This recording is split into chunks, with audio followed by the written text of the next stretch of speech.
এর নাম হাইকোর্ট। অবাক হয়ে হাইকোর্টের উঁচু চূড়োটার দিকে তাকিয়ে আমার মনে হলো এর নাম হাইকোর্ট। বিভূতিদার মুখের দিকে তাকালাম। বিভূতিদার হাত ধরেই এখানে এসেছি। চাকরি হবে। যা তা চাকরি নয়, সাহেব ব্যারিস্টার, তার কাছে চাকরি। এর আগে তো রাস্তায় ছোটখাটো জিনিস ফেরি করেছি, কিন্তু বাণিজ্যে বসতে লক্ষ্মী মন্ত্র মনে প্রাণে জপ করে জীবন ধারণ যখন প্রায় অসম্ভব হয়ে উঠেছিল, তখন বাণিজ্য দেবীর ভগিনী দেবী সরস্বতী অপ্রত্যাশিতভাবে কৃপা বর্ষণ করলেন। অবশ্য আমার পক্ষে খুরুটুরের বিবেকানন্দ স্কুলে মাস্টারি লাভ কোনোদিনই সম্ভব হতো না, যদি না ওই স্কুলের শ্রদ্ধেয় প্রধান শিক্ষক আমার বাজেট সংকট সম্বন্ধে কিছুটা ওয়াকিবহাল হতেন। মাস্টার মানে অঙ্ক ইংরেজির নয়। মাস্টার সমাজে অঙ্ক ও ইংরেজির মাস্টারমশাইরা কুলীন, বাকি সব ইতরে সর্বশাস্ত্রবিদ। আমি শেষোক্ত দলে। সুতরাং ভূগোল, ইতিহাস, বিজ্ঞান, স্বাস্থ্য, বাংলা, সংস্কৃত কোনোটা পড়াতে বাকি রাখিনি।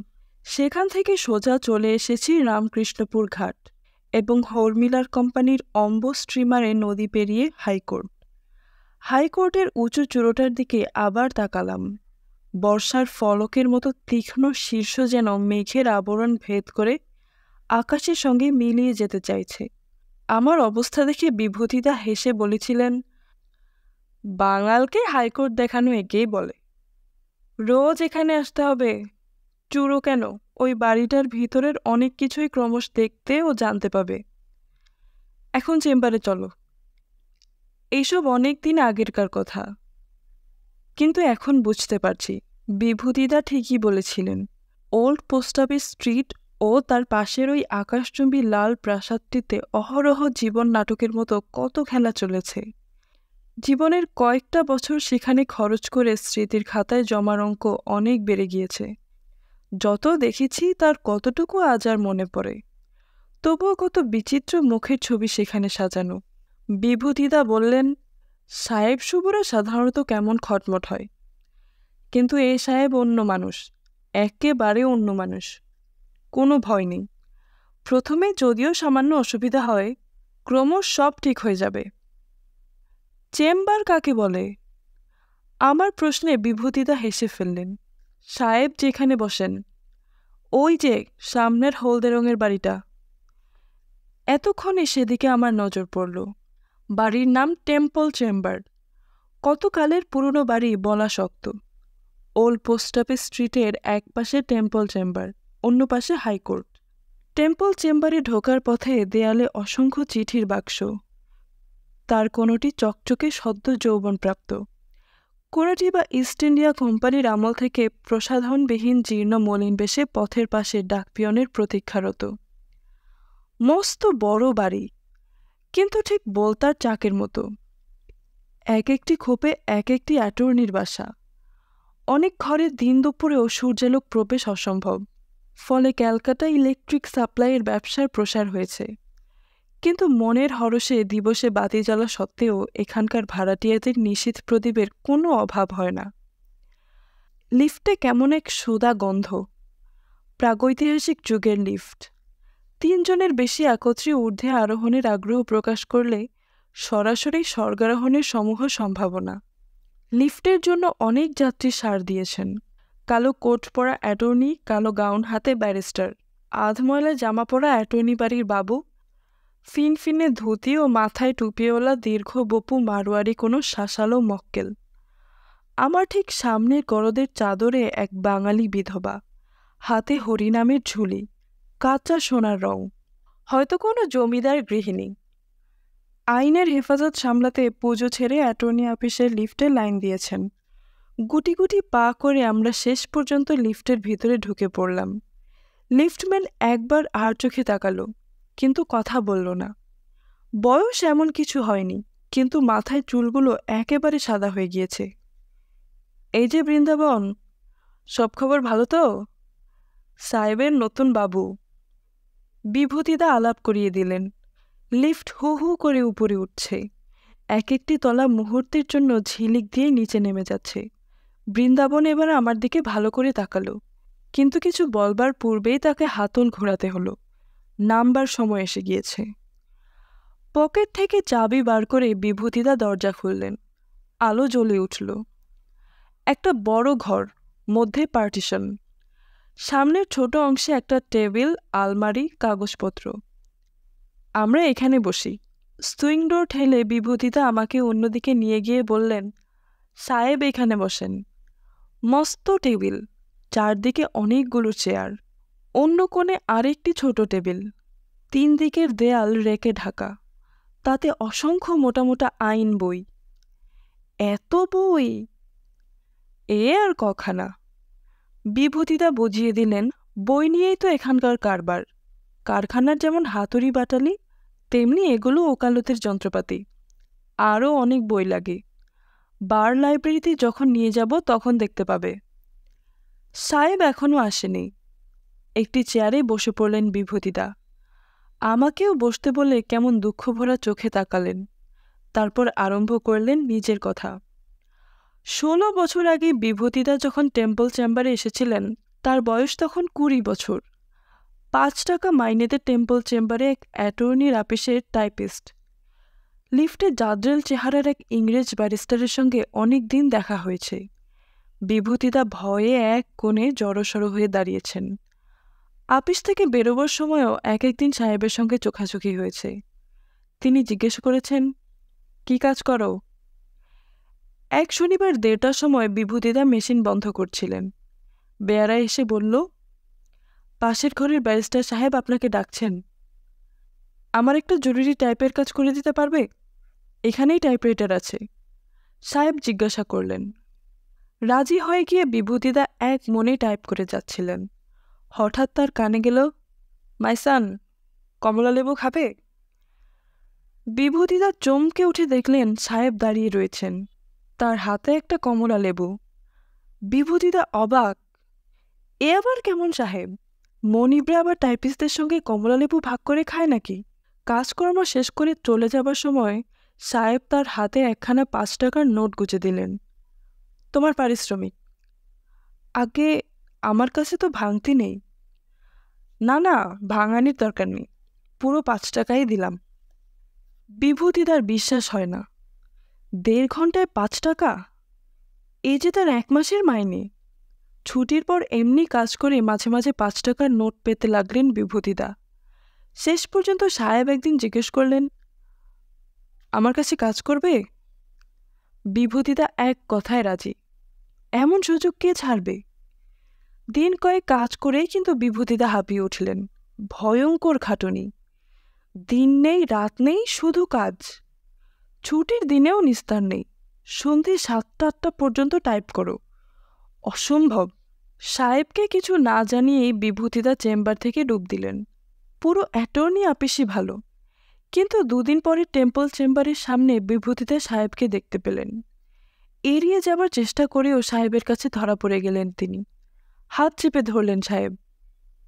চাকরি ছেড়ে যাবে কোথায়, দুষ্ট ছেলে? কাচুমাচু মুখে স্কুল পালানো ছেলের মতো সাহেবের পিছু পিছু বিভূতিদা আবার চেম্বারে ফিরে এলেন। সেই যে এলাম, এই ছাড়ছি। মাঝখানে একটানা 16 বছর কেটে গিয়েছে। একটা দীর্ঘ নিঃশ্বাস ছেড়ে বিভূতিদা বললেন, এই 16 বছরে বিভূতিদা সাহেবকে চিনেছেন। সাহেব তাকে দেখে বলেছেন, বিভূতি, তোমার বাড়ি যাব। সে কি, আমরা যে বড় নোংরা জায়গায় থাকি। তবুও যাব। সাহেব বাড়ি এসেছেন, পরনে ধুতি চাদর। বাঙালির বাড়ি বাঙালি সাজে যেতে ইচ্ছে হয়েছে তার। ধুতি পরা সোজা নয়, কোমরে কাপড় আটকে থাকতে চায় না, তাই বেল্ট দিয়ে কাপড় পরেছেন সাহেব। শান্তিপুরি ধুতি, গরদের পাঞ্জাবি আর সিল্কের চাদর।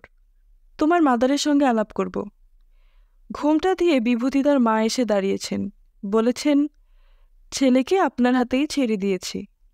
সাহেব আবার এসেছেন মায়ের অসুখের সংবাদ পেয়ে, কিন্তু তার গাড়ি যখন কালীবাড়ুজ্জে লেনের সরু রাস্তা দিয়ে কোনো রকমের দরজার কাছে এসে দাঁড়ালো, তখন সব শেষ। শ্মশান যাত্রীরা তার আধ ঘন্টা আগে গলির মোড় পেরিয়ে চলে গিয়েছেন। আপিসে বিভূতিদা কেঁদে ফেলেছেন। সাহেব কাঁধে হাত রেখে অন্যদিকে মুখ ফিরিয়েছেন। তোমার মাদারকে প্রতিশ্রুতি দিয়েছিলাম, এখন থেকে তোমার দেখাশোনার দায়িত্ব আমার। আরও দিন গিয়েছে। ছোট ভাই বোনদের স্কুল কলেজে পাঠিয়েছেন বিভূতিদা। সাহেব খবর নিয়েছেন। বোনের বিয়েতে তিনি এসেছেন। জিজ্ঞাসা করেছেন, সব ঠিক তো? কালীবাড়ুচে লেনে সাহেব আবার গাড়ি থেকে নেমেছেন। পরনে এবারও ধুতি, কিন্তু তার হাতে ফুলের তোড়া আর মুখে হাসি। বিভূতিদার যে বিয়ে! এমনি করে কোন ফাঁকে বিভূতিদা ও সাহেব দুজনেই ভুলে গিয়েছেন তাদের প্রভুভৃত্য সম্পর্ক। এ যেন এক সংসারে বাস, এক সূত্রে গাঁথা জীবন। কিন্তু 16 বছর পরে বিভূতিদার মনে হঠাৎ ভয় ধরেছে। বিভূতিদার ছেলেপেলে হয়েছে, সংসারের দায়িত্ব অনেক। সাহেব বেশ বৃদ্ধ হয়েছেন, কিন্তু বিভূতিদার সামনে জীবনের অনেকটা অংশ পড়ে রয়েছে। শুনে সাহেবও চিন্তিত হয়ে ঘাড় নেড়েছেন। সত্যিই তো, পার্সোনাল সার্ভিসের এই দোষ। ঠিক আছে। কয়েক মাসের মধ্যেই ক্লাইভ স্ট্রিটে বিভূতিদার চাকরির জোগাড় করে ফেলেছেন সাহেব। সেই সাহেবকেই আমি স্বার্থপরের মতো ছেড়ে চলে যাচ্ছি। তুমি সাহেবকে দেখো। বিভূতিদার চোখে জল। সাহেবকে দেখবে তো? বিভূতিদা আবার জিজ্ঞেস করলেন। দাঁড়ান, আগে তো ইন্টারভিউ হোক। সাহেব আমাকে পছন্দ করবেন কিনা তারই ঠিক নেই। এমন সময় কয়েক জোড়া জুতোর শব্দ শোনা গেল। সাহেব আসছেন। বিভূতিদা বললেন, আমার যে ইংরেজি কথা আটকে যায়। কোনো ভয় নেই, শুধু গুড মর্নিং বলবে, তারপর আমি আছি। কিন্তু উত্তেজনার বশে আসল সময় আমার মুখ থেকে গুড মর্নিংও বার হলো না, বরং সাহেবই আমাকে গুড মর্নিং জানিয়ে ঘরে ঢুকলেন। পিছনে মোহনচাঁদ ও দেওয়ান সিং, দুই বেয়ারা। কোনো ইংরেজের সঙ্গে আমার জীবনে এই প্রথম সাক্ষাৎ। 6 ফুট লম্বা, গোলাপি রঙের দেহ, এই বয়সেও সম্পূর্ণ সোজা, সারা মাথা জুড়ে টাক, সমস্ত মুখটিতে হাসি ছড়িয়ে আছে। বিভূতিদা আমাকে ভিতরে সাহেবের টেবিলের কাছে নিয়ে গেলেন। এই ছেলেটির কথাই বলেছিলাম। অলরাইট, কাজকর্ম সব বুঝিয়ে দিয়েছ তো? না, আগে দেখা না করে। চোখ দুটো বড় বড় করে ঘাড় নেড়ে খুব গম্ভীরভাবে তিনি বললেন, তাই তো, ঠিক বলেছ। Yes yes, I must ask him some very difficult questions, and too with Scotch accents. বিভূতিদা বুঝলেন। বললেন, না না, সাহেব কিছুই জিজ্ঞেস করবেন না, এমনি মজা করছেন। নাম জিজ্ঞেস করলেন সাহেব। পুরো নাম শুনে বললেন, এহি, এত বড় নাম আমি বলতে পারবো না, একটা ছোট্ট পোর্টেবল নাম চাই। চোখ বুজে সাহেব নিজেই ভাবতে লাগলেন, ভালো নাম দেয়া খুব কঠিন কাজ, কিন্তু পেয়ে গেছি, শঙ্কর।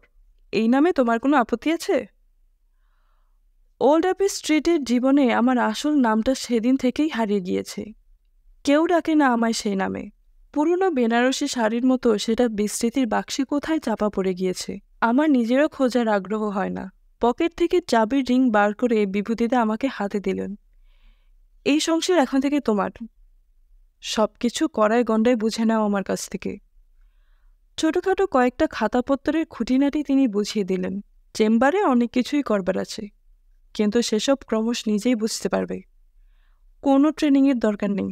সবচেয়ে কাজে লাগবে যে বিদ্যেটি এমএন দত্তর শর্ট হ্যান্ড স্কুল থেকে আয়ত্ত করেছ। কোর্টে কাজ কম থাকলে সাহেব অনেক চিঠি লিখবেন, সেগুলো যত্ন করে টাইপ করো। শর্ট হ্যান্ড থেকে যে চিঠিটি আমি টাইপ করেছিলাম সেটি আজও মনে আছে। খুব আস্তে আস্তে বলেছিলেন সাহেব। 8-10 লাইনের চিঠিটা টাইপ করে টেবিলে দিয়ে আসার কিছুক্ষণ পরেই মোহনচাঁদ বললে, সাহেব আপনাকে ডাকছেন। ভিতরে ঢুকে আর চোখে চিঠিটার দিকে তাকিয়ে আমার কান লাল হয়ে উঠল। 10 লাইনের গোটা 15 ভুল, কিন্তু তিনি কিছুই বললেন না আমাকে। চিঠিটা আবার টাইপ করে এগিয়ে দিলাম। এবার হেসে বললেন, বাহ, সুন্দর হয়েছে। আমি অবাক।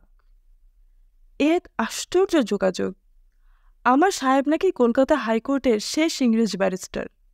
এ কথা বিভূতিদাই বলেছিলেন। শুধু এই নয়, আরও অনেক কথা বলেছিলেন। সে কোন আদিকালের কথা। সুপ্রিম কোর্টের সৃষ্টি হল লর্ড নর্থের রেগুলেটিং অ্যাক্টে। চাঁদপাল ঘাটের কাছে জাহাজ থেকে জজ সাহেবরা প্রথম কলকাতার মাটিতে পা দিলেন। খাস বিলেত থেকে যারা বাংলা মুলুকে এলেন তাদের প্রধান স্যার ইলাইজা ইম্পে। রাস্তায় কাতারে কাতারে দর্শনার্থী, কৌতূহলী দেশি লোকের ভিড়। ইম্পে চমকে উঠলেন। বেশিরভাগ লোকের খালি গা ও খালি পা। অন্য জজদের ডেকে তিনি বললেন, ব্রাদার্স, দেখেছ, এদেশের লোকের গায়ে কাপড় নেই, পায়ে মোজা পর্যন্ত জোটে না, কিন্তু আমরা 6 মাসের মধ্যে প্রত্যেককে জুতা আর মোজা পরিয়ে ছাড়ব।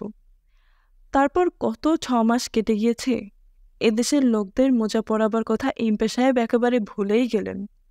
মোজা তো দূরের কথা, পেট পরে খাবার ব্যবস্থাও হলো না। ইম্পে তখন পুল তৈরির কন্ট্রাক্ট বাগাবার আশায় বাল্যবন্ধু হেস্টিংসের পেছনে ছোটাছুটিতে ব্যস্ত।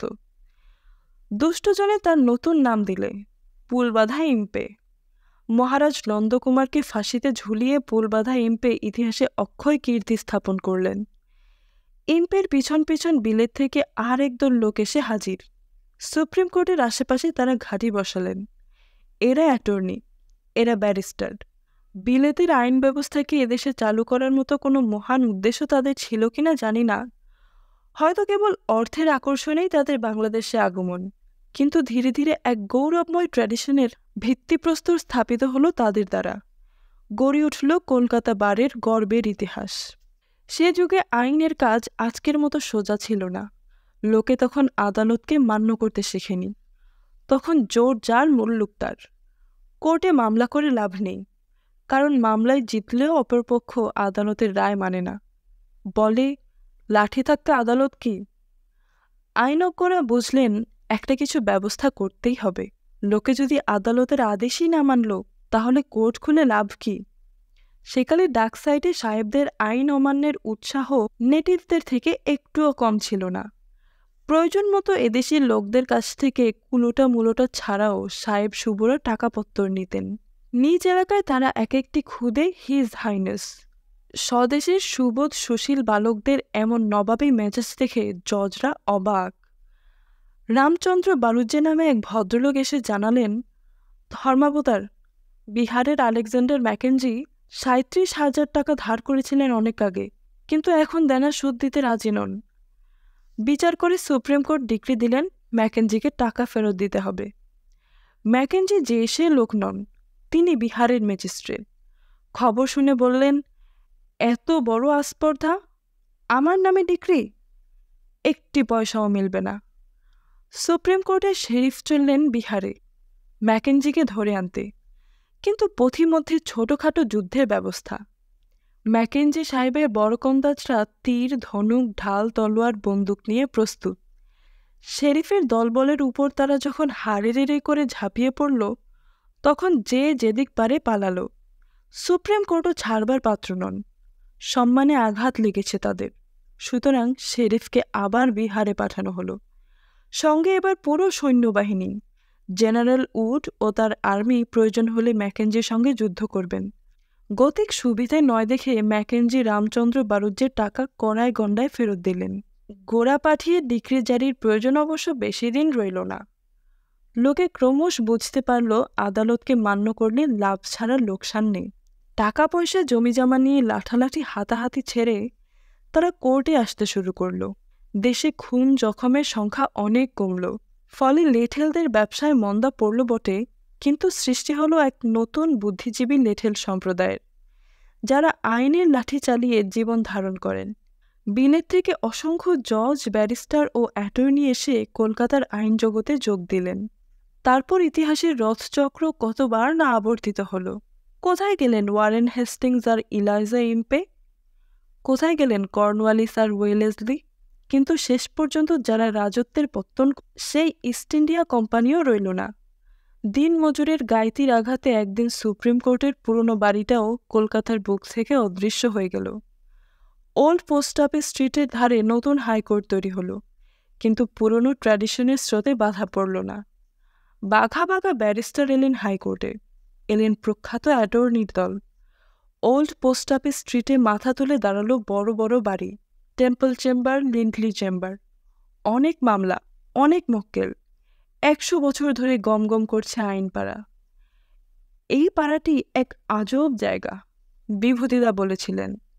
মক্কেল, জজ সাহেব, উকিল, ব্যারিস্টার ও অ্যাটর্নি ছাড়াও কত রকম লোকের আনাগোনা এখানে। খানিকটা হয়তো জানো, তবুও বলে রাখি, বিশেষ করে অ্যাটর্নি ব্যারিস্টারের সম্পর্কটা বাইরের অনেকের জানা নেই। ডুয়াল সিস্টেম বা ওই ধরনের কি একটা নামও আছে। আদিম বিভাগে মক্কেলের সঙ্গে অ্যাটর্নির প্রথম সম্বন্ধ। হাইকোর্টে মামলা করতে এলে অ্যাটর্নির কাছে যেতে হবে। অ্যাটর্নি কেসটা ঠিকঠাক করে কোর্টে ফাইল করবেন এবং ব্যারিস্টারকে ব্রিফ পাঠাবেন জজের সামনে মামলা করার জন্য। ব্যারিস্টার মক্কেলের সঙ্গে সোজাসুজি সম্পর্ক রাখতে পারেন না, সব অ্যাটর্নির মাধ্যমে করতে হবে। বিভূতিদা আরও বললেন, অনেকে ভাবে এই পাড়ায় আইনের নামে যত রাজ্যের বেআইনি কাজ হয়। উকিলরা মিথ্যা কথা বলে, অ্যাটর্নিরা সুযোগ পেলেই মক্কেলকে শোষে। ভাইয়ে ভাইয়ে মোকদ্দমায় দুজনেই পথে বসে, মাঝখান থেকে অ্যাটর্নিরা কলকাতায় বাড়ি তোলে। কথাগুলো যে সবসময় মিথ্যা তা নয়, কিন্তু সবাই এখানে কিছু চোর ডাকাত নয়। এখানে এমন অনেক মানুষ আছেন যারা জীবনে কখনো মিথ্যার আশ্রয় নেননি। সততাই তাদের জীবনের একমাত্র মূলধন। বিভূতিদা সাহেবের কথায় ফিরে এলেন, বললেন, উড্রফ, স্যার গ্রিফিথ ইভান্স, উইলিয়াম জ্যাকন্সের মতো আইনবিদরা যে কীর্তি রেখে গিয়েছেন, আমাদের সাহেবরা তার শেষ পত্রিকাবাহী। কলকাতা হাইকোর্টের শেষ ইংরেজ ব্যারিস্টার, অষ্টাদশ শতাব্দীতে যার শুরু, বিংশ শতাব্দীর মধ্যাহ্নে তার অবসান। টেম্পল চেম্বারে ঠিক 10টায় যাই। 10:30টায় কোর্টে যাবার আগে সাহেব টাইপের কাজকর্ম দিয়ে যান। লাঞ্চের সময় ফিরে এসে সেগুলি তিনি দেখবেন। 2টোর সময় আবার কোর্টে যাবেন, ফিরবেন ঠিক 4টায়। মোহনচাঁদ তৎক্ষণাৎ এক গ্লাস ঠান্ডা জল ফ্লাস্ক থেকে ঢেলে তার দিকে এগিয়ে দিবে। জল খেয়ে আমাকে ডাক দিবেন তিনি। কেমন লাগছে মাইসান? কোনো অসুবিধা হলে আমাকে বলবে। আমি কেস থাকলে তবে কোর্টে যাই, অন্য সময় এখানে বসে কাজ করি। আমি চুপচাপ দাঁড়িয়ে থাকি। কথা বলতে হবে, না বললে ছাড়ব না। প্রথমে 2-4টে ভুল সবারই হয়, ইংরেজি ভাষাটা সোজা নয়। সাহেব হাসতে হাসতে বললেন। সাহস পেয়ে শেষ পর্যন্ত আমিও একদিন কথা বলতে আরম্ভ করলাম, প্রায় চীনা বাজারের ইংরেজি। সাহেব তাতেই খুশি। বললেন, দেখো, যদিও আমার মাথায় মস্ত টাক, বুড়োদের আমি মোটেই দেখতে পারি না। ইয়াংম্যানদের সঙ্গেই আমার মনের কথা হয়, তাই না মিস্টার মোহনচাঁদ? মোহনচাঁদ বেয়ারা হলেও আমার থেকে 100 গুণ ভালো ইংরেজি বোঝে। সে ব্যাগের ভেতর থেকে কাগজপত্র গুছোতে গুছোতে সাহেবের কথা শুনে মুখ টিপে হাসে, কিছুই বলে না। ওর হাসি দেখে আমার বুকের বল আরও বেড়ে যায়। বেপরোয়া হয়ে সাহেবের সঙ্গে গল্পগুজব আরম্ভ করে দিই, এবং আশ্চর্যের ব্যাপার, মনের ভাব প্রকাশ করতে এমন কিছু অসুবিধা হয় না। এত বড় ব্যারিস্টার, কিন্তু শিশুর মতো মন। সময় পেলে কত গল্প করেন, অথচ কাজের সময় ভয়ানক গম্ভীর। চোখে চশমা লাগিয়ে যখন বই পড়েন, তখন কে বলবে ইনিই আমার সঙ্গে টাকের গল্প করেন? তখন কোনো শব্দ সহ্য করেন না। বই কিংবা কাগজ এগিয়ে দিতে সামান্য দেরি হলে রেগে ওঠেন। কাজ ফুরলে কিন্তু আবার সেই পুরনো মানুষটি, কাছে ডেকে গল্প করেন, জিজ্ঞাসা করেন, এটা জানো, ওটা জানো? যদি বলি না, তাহলে তখনই সরলভাবে বুঝিয়ে দেন। সাহেব এসপ্ল্যানেড অঞ্চলের এক নাম করা হোটেলে থাকেন। তার গাড়িতে ছুটির পর রোজ সেখানে যাই।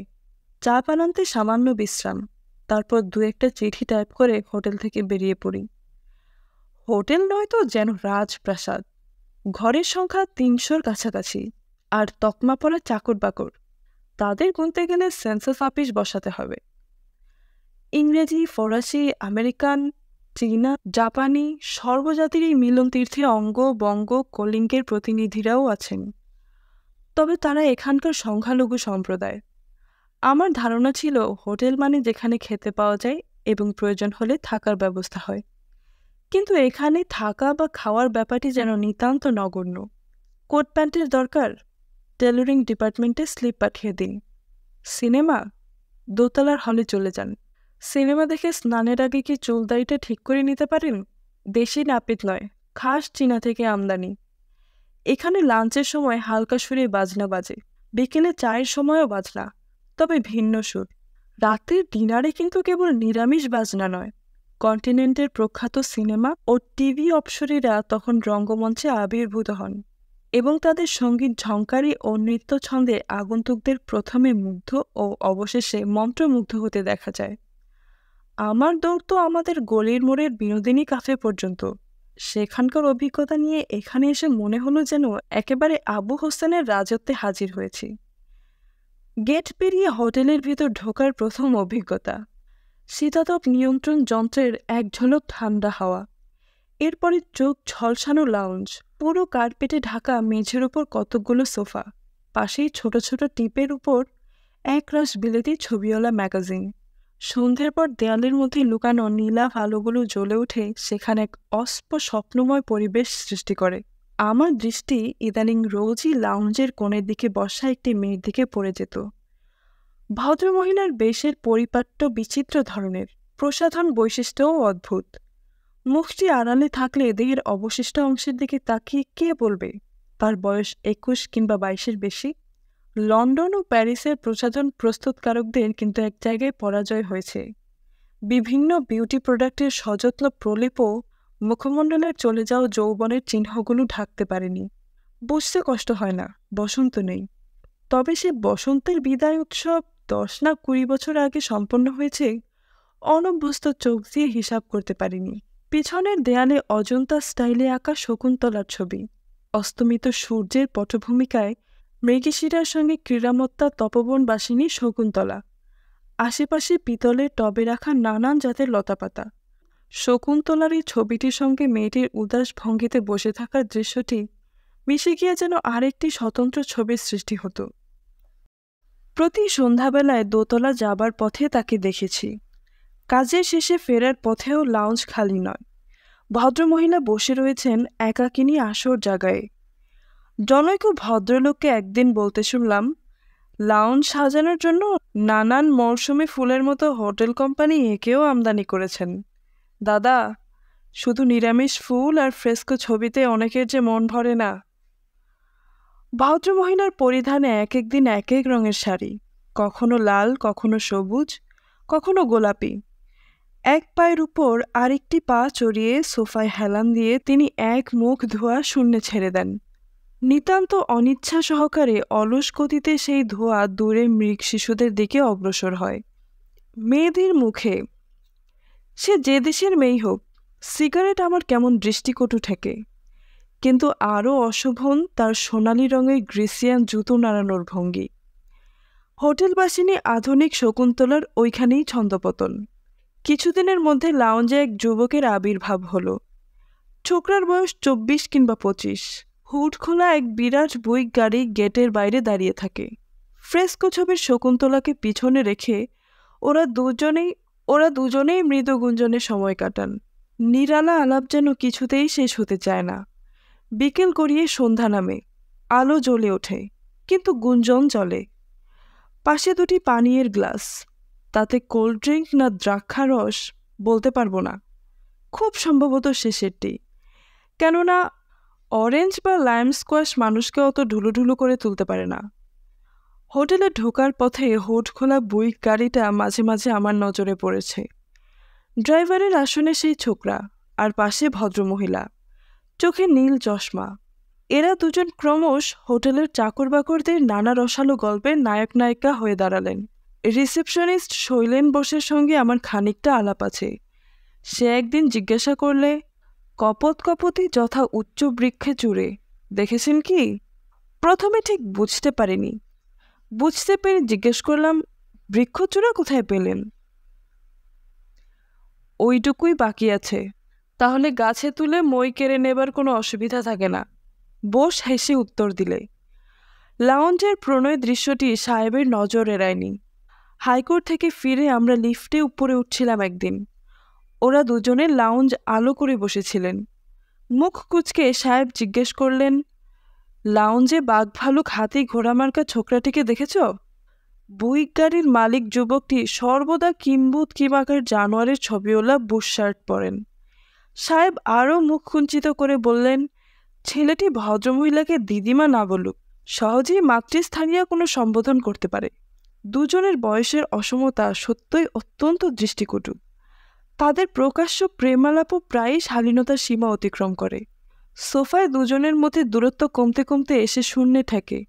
ফিস ফিস করে কথা বলে। ভদ্রমহিলা যেন ক্লান্ত হয়ে নিজের মাথাটি বুশ শার্ট পরা ছোকরাটির দিকে এগিয়ে দেন।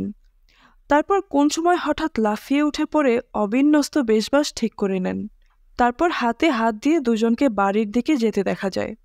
আমার অশোভন কৌতূহল দমনের যথাসাধ্য চেষ্টা করেও ব্যর্থ হয়েছি। সংযমের লাগাম প্রাণপণে টেনে রেখেও প্রতিবার দোতলায় যাবার পথে লাউঞ্জের দিকে দৃষ্টিপাতের লোভ সংবরণ করতে পারিনি। মেম সাহেব আপনাকে ডাকছেন। লাউঞ্জ পেরিয়ে লিফটে উঠতে যাচ্ছি, হঠাৎ বাধা পড়ল। সামনে বেয়ারা দাঁড়িয়ে রয়েছে। আশ্চর্য হয়ে বললাম, তুমি বসতে ভুল করছো, নিশ্চয়ই আমাকে নয়। বেয়ারা ঘাড় নেড়ে বললে, আজ্ঞে আপনাকেই ডাকছেন। ব্যস্ত হয়ে লাউঞ্জে ফিরতে হলো। শকুন্তলার ছবির সামনে তিনি বসে আছেন। সামনে এসে দাঁড়ালাম। এত নিকটে থেকে পূর্বে তাকে দেখিনি। দূর থেকে যাকে এত উজ্জ্বল দেখায়, কাছে এসে তাকে কিছুটা বড় নিষ্প্রভ মনে হলো। ডান হাতের আঙ্গুলের বিশাল আংটি সমেত সিগারেটটা তিনি ছায়াদানিতে ঝাড়লেন। আংটির লাল পাথর জ্বলজ্বল করে উঠল। সিগারেটে আরেকটা লম্বা টান দিয়ে আমার দিকে দৃষ্টি হানলেন ভদ্রমহিলা। সাহেবের নাম জিজ্ঞেস করলেন, আমি তার কাছে কাজ করি কিনা। স্বরে অদ্ভুত মিষ্টতা। অনেক মহিলার মুখে ইংরেজি শুনেছি, কিন্তু স্বরের মধ্যে এমন সুরের উপস্থিতি সচরাচর কানে আসে না। উত্তর দিলাম, হ্যাঁ। আপনি কি খুব ব্যস্ত আছেন? বললাম, না না, আপনার কোনো উপকার লাগলে আনন্দিত হব। সিগারেট ছাইদানে নিক্ষেপ করে ভদ্রমহিলা প্রথমে সন্ত্রস্তভাবে চারদিকে তাকিয়ে নিলেন এবং যথাসম্ভব আস্তে বললেন, দেখুন, আমি একটু বিপদে পড়েছি। আপনার সাহেবের সঙ্গে দেখা করা বিশেষ প্রয়োজন। কখন তার সঙ্গে দেখা হতে পারে? সেদিন দেখা হওয়া কোনো ক্রমে সম্ভব নয়। অন্য একটা কেসে সাহেব ব্যস্ত থাকবেন, তাই ওকে পরের দিন সন্ধ্যাবেলায় সাহেবের ঘরে আসতে বললাম। শর্ট হ্যান্ডের খাতা নিয়ে সাহেবের পাশে বসে আছি আমি। সামনের চেয়ারে ভদ্রমহিলা মেঝের দিকে ঘাড় নিচু করে তাকিয়ে রয়েছেন। বোধ করি লজ্জা কাটিয়ে উঠতে পারছেন না। সাহেবের ঠোঁটে এক টুকরো হাসি দেখতে পেলাম। প্রথম দর্শনে কোনো মক্কেলই সংকোচের বাধা কাটিয়ে উঠতে পারে না। টেম্পল চেম্বারে এই দৃশ্য তাকে বহুবার দেখতে হয়েছে। যথারীতি অভিবাদন বিনিময়ের পর সাহেব বললেন, দেখুন, ডাক্তার আর উকিলের কাছে কোনো রোগ গোপন করতে নেই। তারপর আমাকে দেখিয়ে বললেন, ইনি আমার স্টেনোগ্রাফার। এর সামনে নিঃসংকোচে আপনার বক্তব্য বলতে পারেন। না না, সে তো বটেই। ঘরের চারদিকে দ্রুত দৃষ্টি নিক্ষেপ করে আধো আধো স্বরে ভাঙা ভাঙা ইংরেজিতে ভদ্রমহিলা উত্তর দিলেন। একেবারে গোড়া থেকে বলাই বোধহয় ভালো। তিনি আবার থামলেন। নিশ্চয়ই, সে এক বিরাট কাহিনী। তার আগে আপনার নাম বলুন, আমার স্টেনোগ্রাফার লিখে নেবে। নাম পরে হবে, আগে আমার কাহিনী। নোটবইয়ের অনেকগুলি পাতা সেদিন ভরে গিয়েছিল। মন্ত্রমুগ্ধের মতো শুনেছিলাম এক বেদনাবিধুর পঙ্কিল জীবনের ইতিবৃত্ত। বলতে বলতে কখনো তার গলা কেঁপে উঠল, কখনো লজ্জায় দুটো হাত দিয়ে নিজের মুখ চেপে ধরলেন, আবার কখনো নিজের আবেগ সংযত রাখতে না পেরে ফুপিয়ে কেঁদে উঠলেন তিনি। লেবাননের এক খ্রিস্টান পরিবারে মেরিয়ন স্টুয়ার্টের জন্ম। বাবাকে মনে পড়ে না, খুব ছোটবেলায় তিনি মারা গিয়েছেন। মাই সব। মেয়েকে মানুষ করার জন্য মাকে রোজগার করতে নামতে হয়েছিল, এবং বহু ক্ষেত্রে যা হয় সেই জীবিকা, যা কোনো সমাজে কোনো সময়ই সম্মানজনক পরিগণিত হয়নি। কিন্তু মেয়েকে তিনি সে পথে আসতে দিতে চাননি। মেয়ে তার দেখতে শুনতে খারাপ নয়, তাই আশা ছিল ভালো জামাই নিশ্চয় জুটে যাবে এবং তিনি ঝাড়া হাত পা হয়ে বাঁচবেন। মেরিয়নের মা মেয়ের বর জোগাড়ের কাজ যত সহজ মনে করেছিলেন, আসলে সেটি তত সহজ নয়। মেয়ের সঙ্গে ঘোরবার, সিনেমা বা ক্যাফেতে নিয়ে যাবার ছেলে ছোকরার অভাব হচ্ছিল না, কিন্তু তাই বলে যে তাদের মধ্যে কেউ খামোখা বিয়ের প্রস্তাব দিয়ে বসবে, এমন সেন্টিমেন্টাল লোক ওই দেশে জন্মায়নি। মেয়ে এদিকে 23 ছাড়িয়ে 24-এ পা দিয়েছে। স্বজাতি পাত্রের আশা ত্যাগ করে মেরিয়নের মা শেষ পর্যন্ত বাইরের পাত্র সন্ধান করতে মনস্থ করলেন। ক্যাপ্টেন হাওয়ার্ড নামে ব্রিটিশ সৈন্যবাহিনীর এক ছোকরাকে অবশেষে মেরিয়নের মা জামাই করতে পারলেন। বিয়ের পর বছরখানিক মন্দ কাটল না। এই শহর থেকে ও শহর মেরিয়ন হাওয়ার্ড স্বামীর সঙ্গে ঘুরে বেড়ান। ক্যাপ্টেন হাওয়ার্ড আদর করে বলেন, মেরি, আর্মিতে চাকরি নিয়ে সারা দুনিয়া ঘুরেছি, কিন্তু কোনো মেয়েই আমার চোখে রঙের পরশ লাগাতে পারল না। পারবে কি করে? আমার বরাজ্যে বাধা রয়েছে লেবাননের এক ভারী দুষ্টু মেয়ের সঙ্গে। কপট রাগে মেরিয়ন মুখ ফিরিয়ে নেয়। খুব হয়েছে, অমন করে আর নিজের দাম বাড়াতে হবে না। তোমার তুলনায় আমি যে কিছুই নই তা আমার জানা আছে। হাওয়ার্ডের পেশিবহুল হাতটিকে এসে নিজের কাছে টেনে নিয়ে খেলা করে। দিনগুলি বেশ কেটে যায়। স্বামী গরবে গরবিনী মেয়ের দিন কি আর খারাপ কাটে? হাওয়ার্ডের স্বাচ্ছন্দ্যের জন্য মেরিয়নের সর্বদাই চিন্তা। চাকরদের উপর নির্ভর না করে স্বামীর অনেক কাজ সে নিজে করে। হাওয়ার্ড বলে, নিজে এত পরিশ্রম করো কেন, আরেকটা চাকর রাখো। অনর্থক খরচ বাড়িয়ে লাভ নেই, মেরিয়ন উত্তর দেয়। ডিসেম্বরের মাঝামাঝি দিন সেটা। সূর্য ডোবার কিছু আগে লনে বসে ওরা দুজন চা খাচ্ছিল। এমন সময় ক্যাপ্টেনের নামে এক টেলিগ্রাম হাজির। খাম ছিঁড়ে টেলিগ্রামের উপর একবার দৃষ্টিপাত করে সেটা পকেটে মুড়ে রাখল হাওয়ার্ড। হাসির ফোয়ারায় বাধা পড়ে। ক্যাপ্টেন গম্ভীর হয়ে উঠলেন। কি লিখেছে? নিশ্চয়ই দুঃসংবাদ। একরকম জোর করেই মেরিয়ন টেলিগ্রামটা ছিনিয়ে নেয়। বিলেতে বদলির হুকুম এসেছে। এ তো সুখবর। ইংল্যান্ড কিন্তু আমার খুব ভালো লাগে, তুমি দেখে নিও। মেরিয়নের আনন্দ যেন উছলে উঠছিল, কিন্তু হাওয়ার্ডের মুখ আরও কালো হয়ে উঠল। উত্তর না দিয়েই ক্যাপ্টেন সাহেব চেয়ার ছেড়ে ভিতরে চলে গেল। হাওয়ার্ডের দুশ্চিন্তার কারণ তখনও মেরিয়নের কাছে অজ্ঞাত থাকলেও প্রকাশ হতে দেরি লাগল না। মেরিয়নের পাসপোর্ট মিলবে না। আইনের চোখে সে বিবাহিতা স্ত্রী নয়। আসল মিসেস হাওয়ার্ড যে 1 ঘন্টা ছেলেপুলে নিয়ে নটিংহামশায়ারে ঘরকন্যা করছেন। চমকে উঠেছিল মেরিয়ন। বিস্ময়ে হাওয়ার্ডের দিকে অনেকক্ষণ তাকিয়ে থাকলেও সে কোনো কথা বলতে পারেনি। বন্ধুবান্ধবরা উপদেশ দিলেন, জোচ্চোর মিথ্যাবাদ শয়তানটাকে সহজে ছেড়ো না। ইংরেজদের আইনে এক স্ত্রী বর্তমানে আরেক বিবাহ দণ্ডনীয় অপরাধ। বাছাধন ভেবেছে কি?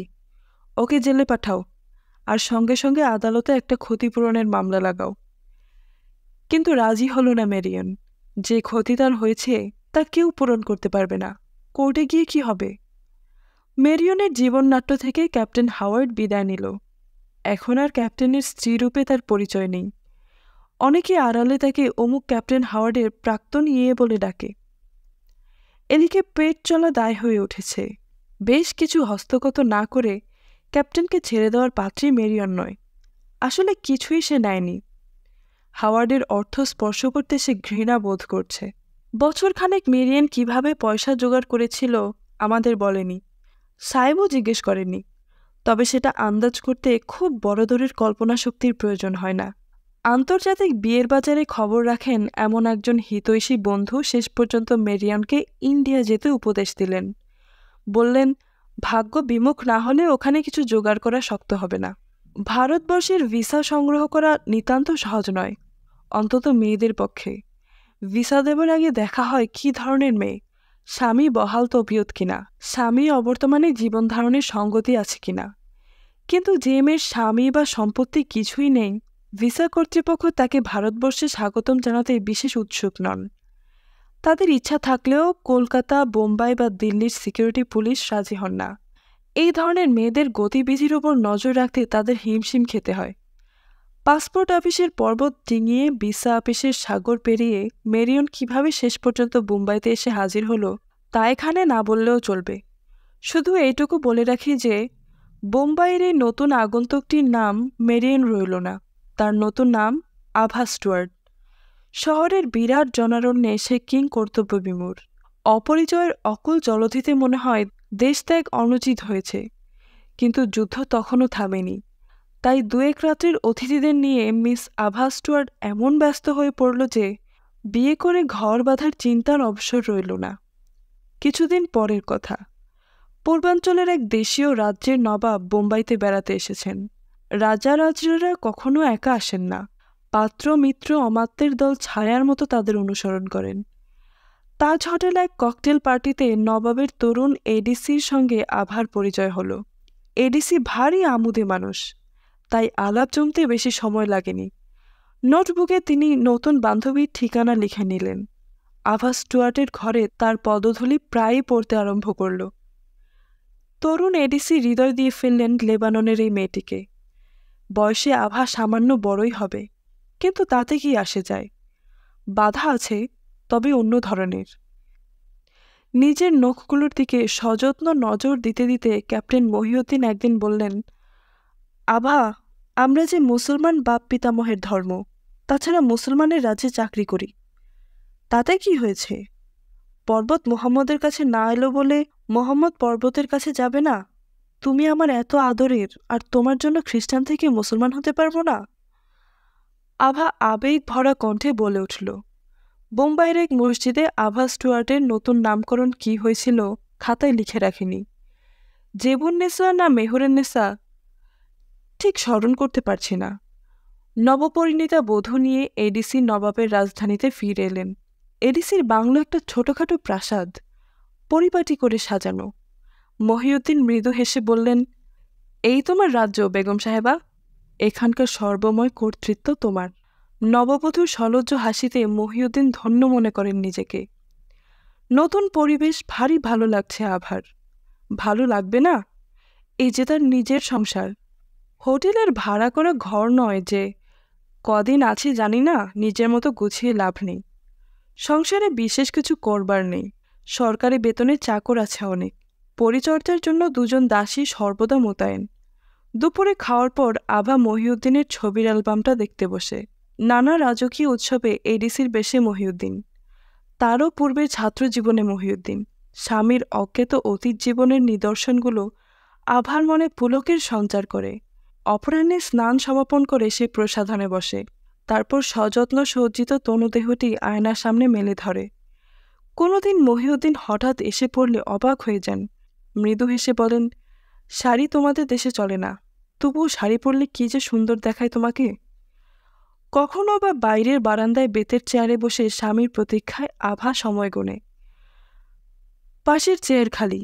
নবাবের প্রাসাদ থেকে মহিউদ্দিনের ফিরতে দেরি হয়। দূরের আকাশ একেবারে নির্মল।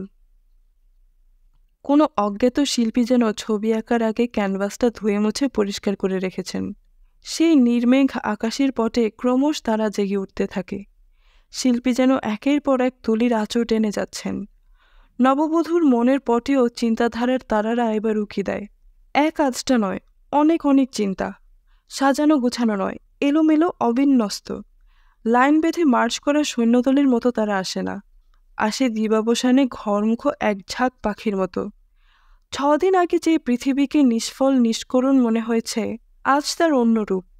জীবনে সে দুঃখ পেয়েছে সত্য, বিশ্বাসের বদলে প্রিয়তম হাওয়ার্ডের কাছে পেয়েছে প্রতারণা, সেও সত্য। কিন্তু নববধূ ভাবে, ঘর ভেঙে ভগবান ঘর গড়েও দিলেন। মহিউদ্দিন নিজের বিবাহের কথা নবাবকে জানাননি। আসলে জানাতে সাহস হয়নি, কিন্তু খবর ছড়িয়ে পড়তে বেশি সময় লাগেনি। নবাব এডিসিকে ডেকে পাঠালেন। দেখো ক্যাপ্টেন সাহেব, বিয়ে যদি করলে খানদানি বংশ থেকে করলে না কেন? নবাব মহিউদ্দিনকে জিজ্ঞেস করছিলেন। আমেরিকানদের মতো এটোকে বিয়ে করতে তোমার রুচিতে বাঁধল না? যা হোক, মানুষ মাত্রই ভুল হয়। খানদানি বংশের খুবসুরত জেনানার সঙ্গে তোমার শাদীর ব্যবস্থা আমি নিজেই করে দেব। ওই ডাইনি স্পাইকে তুমি বিদায় করো। মহিউদ্দিন নবাবকে বোঝাবার চেষ্টা করলেন। আমার জেনানা স্পাই নয়, খুব ভালো মেয়ে, বিশ্বাস করুন। নবাব গম্ভীরভাবে বললেন, 48 ঘন্টার মধ্যে মেয়েটির স্টেট ছেড়ে যাবার আদেশপত্র আমি আজ সকালে সই করেছি। যদি চাও তোমার নামও তাতে ঢুকিয়ে দিতে পারি। বেচারা ক্যাপ্টেন মহিউদ্দিন গভীর আঘাত পেলেন। কিন্তু এ জগতে সবাই অষ্টম এডওয়ার্ড বা তার ভাবশিষ্য চারুদত্ত আধার কার্ড নন। মহিউদ্দিন ভাবলেন, এক জেনানা গেলে আরেক জেনানা হবে, কিন্তু এক নকরি হারালে আরেক নকরি এ জন্মে নাও মিলতে পারে। বাড়ি ফিরে মহিউদ্দিন স্ত্রীকে ডেকে বললেন, ডার্লিং, মনটা ভালো নয়। কত স্বপ্ন দেখেছিলাম তোমাকে নিয়ে ঘর বাঁধব।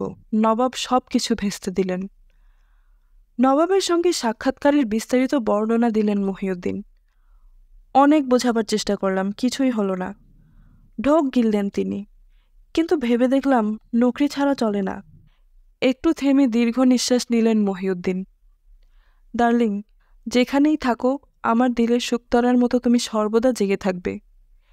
সেদিন রাত্রে মহিউদ্দিন স্টেশন পর্যন্ত আসতে সাহস করেননি, কিন্তু চাকর মারফত দুটো খাম পাঠিয়েছিলেন। একটাতে একখানি উকিলের চিঠি। মহাশয়া, এত দ্বারা আপনাকে জানাইতেছি যে আমার মক্কেল ক্যাপ্টেন মহিউদ্দিন খাঁ দুজন গণ্যমান্য সাক্ষীর উপস্থিতিতে পবিত্র ইসলামের অনুশাসন অনুযায়ী 3 বার তালাক উচ্চারণ করিয়া আপনাকে তালাক দিয়াছেন। ইতি। অন্য খামে 50 খানা 10 টাকার নোট, সঙ্গে 1 টুকরা কাগজ। তাতে লেখা, পাথেয় রূপে পাঠালাম। এবার কেন্দ্র কলকাতা। লেবাননের একটি মেয়ে কলকাতায় এসে দাঁড়ালো। চোখে তার ঘর বাঁধার স্বপ্ন। কলকাতার জীবনের দীর্ঘ বিবরণ দিয়ে লাভ নেই। হোটেলের লাউঞ্জে তাকে আমরা পূর্বেই দেখেছি। বর্তমানে একটি বিবাহের প্রস্তাব এসেছে। পানি প্রার্থী আর কেউ নয়, ওই জংলা বুশশার্ট পরা ছোকরাটি। ছোকরার পরিচয় জানা ছিল না। কোনো ধনী ব্যবসায়ীর বিপথগামী পুত্র সন্তান ভেবেছিলাম। জানলাম উনি একটি বিখ্যাত দেশীয় রাজ্যের রাজপুত্র। ধরুন রাজ্যটির নাম চন্দ্রগড়। যুবরাজ আমাকে বিয়ে করতে চান। আভা থামল। সলজ্জ দৃষ্টি হেনে সে আবার বলল, আমিও যুবরাজকে পেতে চাই। তার কথা কেমন বেসুরো মনে হলেও সে স্বরে ছিল অদম্য আত্মপ্রত্যয়। জীবন খেলায় বারবার যারা প্রবঞ্চিত ও পরাজিত হয়, বোধ করি ভগবান তাদেরই এমন মনোবল দিয়ে থাকেন। এতক্ষণ এক নিঃশ্বাসে শুনে যাচ্ছিলাম আভা স্টুয়ার্টের কাহিনী। সত্যি বলে বিশ্বাস হয় না। ভালো করে চেয়ে দেখলাম ওর মুখের দিকে। বাগদত্তা সুলভ নম্র আভা ছড়িয়ে রয়েছে তার মুখটিতে। মেঘের আড়াল থেকে সূর্য যেন কয়েক মুহূর্তের জন্য দর্শন দিচ্ছেন। আসছে শনিবার এক মিশন আমাকে হিন্দু ধর্মে দীক্ষা দিবে। ওই দিন সন্ধ্যায় আমাদের বিয়ে। চোখ থেকে চশমা খুলে রাখতে রাখতে সাহেব জিজ্ঞেস করলেন, আমার কাছে আসবার উদ্দেশ্য কি এবার বলুন? যুবরাজের বাবার এই বিয়েতে মত নেই। অবশ্য তিনি এখনও জানেন না যে আসছে শনিবার আমাদের বিয়ে। কাউকে আজকাল সম্পূর্ণ বিশ্বাস করতে পারি না। কিন্তু কিছুদিন পরে বাবার চাপে যুবরাজ যদি বিয়ে অস্বীকার করেন, তখন এখন থেকে তার জন্য কি করতে পারি? আরেকটা কথা, যুবরাজ আমাকে খ্রিস্টান বলে জানেন, কিন্তু বর্তমানে আমি খ্রিস্টান না মুসলমান। আভা স্টুয়ার্টের স্বর কিরকম বেসুরো শোনালো। আইনকের কাছে এগুলো এমন কোনো কঠিন প্রশ্ন নয়। সাহেব বললেন, প্রথমত বিয়ের পর মিশনের কাছ থেকে সার্টিফিকেট নিতে ভুলবেন না। বিবাহ প্রমাণের জন্য ভবিষ্যতে সেটি হবে আপনার সবচেয়ে নির্ভরযোগ্য দলিল। আর আপনি যখন হিন্দু ধর্ম গ্রহণ করছেন, তখন আপনি খ্রিস্টান না মুসলমান কিছু যায় আসে না। আপাতত এই আমার উপদেশ। ভবিষ্যতে নতুন কিছু ঘটলে আমার সাহায্য সম্বন্ধে নিঃসন্দেহ থাকতে পারেন। আভা স্টুয়ার্ট বেরিয়ে যাবার পরও সাহেব কিছুক্ষণ নির্বাক রইলেন। অভিজ্ঞতার দপ্তরখানায় যে নতুন ঘটনাটি জমা হলো, সেটিকে খুব সম্ভব মনের দপ্তরখানায় সাজিয়ে রাখছিলেন। সামান্য হেসে আমার কাঁধে একটা চাপড় দিয়ে তিনি বললেন, আশ্চর্য লাগছে তোমার, তাই না? একটু থেমে আবার বললেন, তোমার জীবনের এই তো শুরু। চোখ আর কান দুটোকে একটু সজাগ রেখো। দুনিয়ার অনেক বিচিত্র পদার্থের দেখা পাবে। হ্যাঁ না কিছু না বলে স্থির হয়ে বসে রইলাম। তোমাদের পরিবারে বিয়ের কয়েকদিন আগেই মেয়েকে নিয়ে নানান উৎসব পড়ে যায়। আমাদের দেশেও তাই। কি যেন চিন্তা করতে করতে সাহেব বলে যাচ্ছিলেন। মেয়ে তখন ভাবে কত ভাগ্যবতী সে, তাকে কেন্দ্র করেই যত কিছু উৎসব। কিন্তু যে মেয়েকে নিজের বিয়ের জোগাড় নিজেকেই করতে হয়, আইনের পরামর্শ নিতে আমাদের কাছে ছুটে আসতে হয়, সে। পরের রবিবার বেশি কাজ থাকায় আমাকে হোটেলে আসতে হয়েছিল।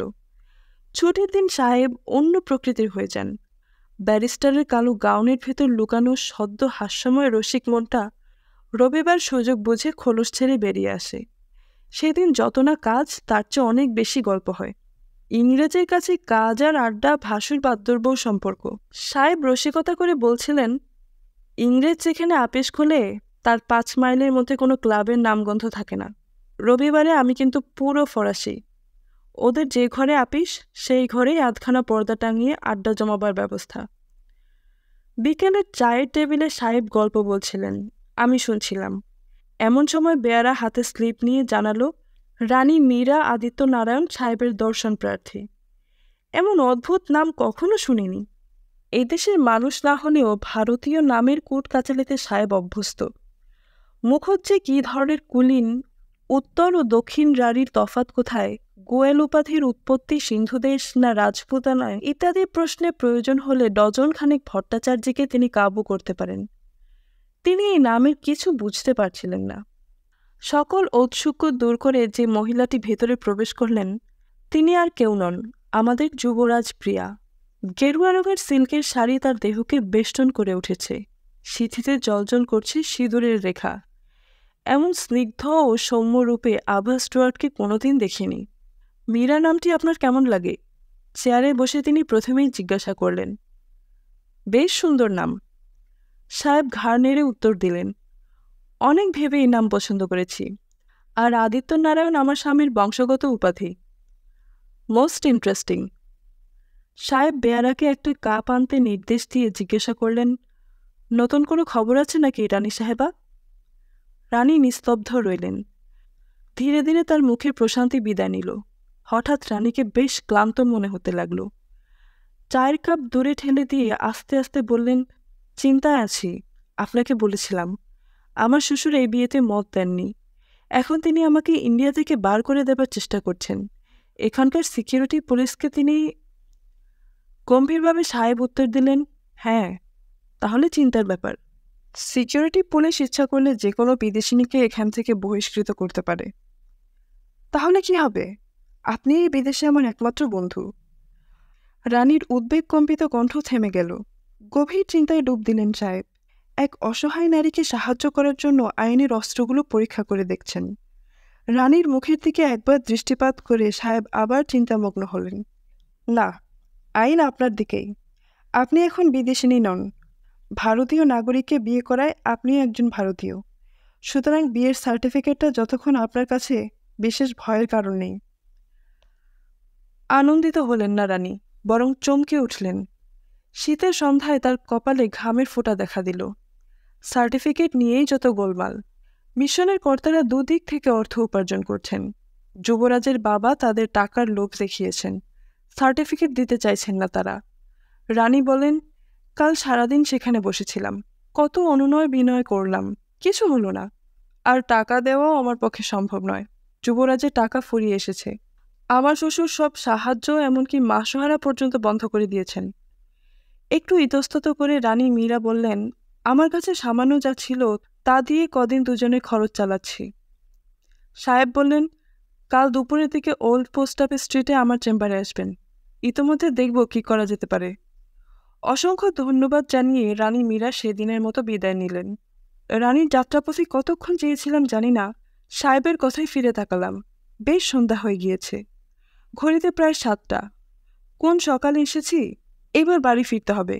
কিন্তু সমস্ত দেহ ও মন ভিজে স্যাঁতস্যাঁতে হয়ে উঠেছে। চেয়ার ছেড়ে উঠতে ইচ্ছে করছে না। চশমাটা খাপে পরে সাহেব আমাকে বললেন, তোমাদের দেশের রূপকথার গল্পগুলো কেমন মনে হচ্ছে? আমাদের পক্ষীরাজ ঘোড়াচড়া রাজপুত্রের গল্প মাঝে মাঝে সাহেবকে বলেছি। রূপকথার রাজপুত্রের শুধু 7 সমুদ্র 13 নদীর পারে কুচবরণ রাজকন্যার খোঁজে বার হয়েছে। পথে নানা কষ্ট, কিন্তু রাজপুত্রের জীবন মরণ পণ। আজকের পৃথিবীতে অনেক পরিবর্তন হয়েছে। এখন রাজকন্যায় নদী, পাহাড়, বাধা বিপত্তি তুচ্ছ করে রাজপুত্রের সন্ধানে বেরিয়েছে। সাহেব সামান্য হেসে অন্তঃসলীলা বেদনার প্রবাহ ঢাকবার চেষ্টা করলেন। পরের দিন রানীর অপেক্ষায় চেম্বারে অনেকক্ষণ ছিলাম, কিন্তু তিনি এলেন না। সাহেব একটু চিন্তিত রইলেন। 1 দিন গেল, 2 দিন গেল, 1 সপ্তাহ গেল। রানীর কোনো সংবাদ মিলল না। হোটেলের কর্মচারীরাও কোনো হদিস দিতে পারল না। সাহেব সন্দেহ করলেন সিকিউরিটি পুলিশ রানীকে জোর করে দমদমের কোনো উড়োজাহাজে তুলে দিয়ে ভারতবর্ষ থেকে বহিষ্কৃত করেছে। এর আগেও 2-1 বার সিকিউরিটি পুলিশকে এরকম করতে শুনেছেন তিনি।